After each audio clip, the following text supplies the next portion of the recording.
L'aventure a commencé en 2018, donc on a acheté le bateau fin 2018 au Mille Sabords et on a préparé le bateau après pendant les 2 ans qui suivaient et on est parti en 2020 pour faire le tour de l'Atlantique. Il faut savoir qu'on a préparé le bateau de manière éco-responsable parce qu'un voyage éco-responsable c'est pas uniquement les actions que tu fais pendant ton voyage là.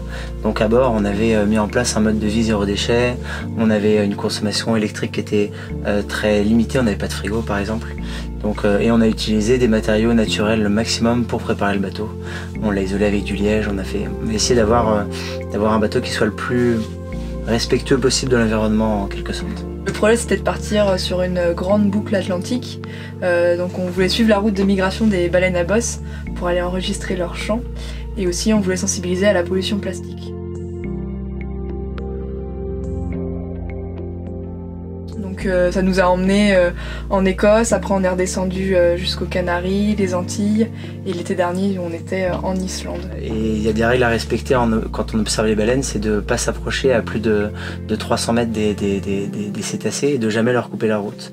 Donc nous on voulait surtout pas être invasif auprès de ces animaux sauvages et donc on les laissait venir au bateau. Donc ça fait qu'on allait dans les endroits où on savait qu'il y en avait, mais après on les laissait venir au bateau et c'est pas du garanti. Donc on a fait sur la totalité des sorties qu'on a fait pour voir des baleines, on a eu peut-être 10% où on a vu des cétacés et dans ces 10% là on a eu quelques moments uniques qui sont dingues qu'on a pu vivre comme le passage dans le fjord islandais où c'est les baleines qui sont venues à nous. On était avec le kayak et en fait elles sont venues à nous et elles ont nagé sous le kayak à certains moments mais c'était voilà, ça arrive peut-être une seule fois dans une vie et concrètement c'est elle qui décide. Un animal sauvage, et ben c'est lui qui va décider d'aller à ta rencontre. Surtout ce qui est magique dans ce moment-là c'est que c'est pas toi qui viens vers la baleine, c'est vraiment une rencontre mutuelle, une curiosité mutuelle et donc il y a vraiment un échange et c'est ça qui rend vraiment la chose très très forte.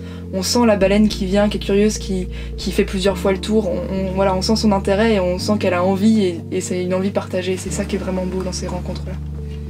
Et là, vous allez commencer une petite tournée pour présenter le documentaire que vous avez réalisé. Donc, vous allez tourner dans différents cinémas ou avec des séances avec le public. Et quel est le message que vous allez essayer de faire passer avec ce documentaire ? On aimerait bien du coup déjà partager nous notre aventure pour que les gens puissent constater ce qu'on a vu, puissent aussi s'émerveiller devant les rencontres avec les baleines qu'on a faites et voilà, on va essayer de porter ce message fort qu'en fait on a tous un rôle à jouer dans la protection de notre environnement et surtout nous ce qu'on a découvert c'est qu'il y avait vraiment plein de gens partout qui agissaient de manière très différente et je pense que voilà on a tous moyen de trouver sa petite action pour l'environnement. Moi j'ai navigué toute ma vie dans le golfe du Morbihan donc c'était important de revenir ici et puis le cadre est magnifique donc on voulait clôturer cette expédition dans le golfe du Morbihan pour après repréparer éventuellement les prochaines expéditions, les prochaines aventures. J'ai cru lire quelque chose comme quoi la Bretagne est l'endroit où tous les Bretons veulent revenir à cet endroit-là quand ils sont à l'étranger. Mais par contre, dès qu'ils sont rentrés en Bretagne, ils rêvent qu'une chose, c'est de repartir. Donc je pense que c'est un bon moyen, c'est un bon endroit de préparation d'aventure.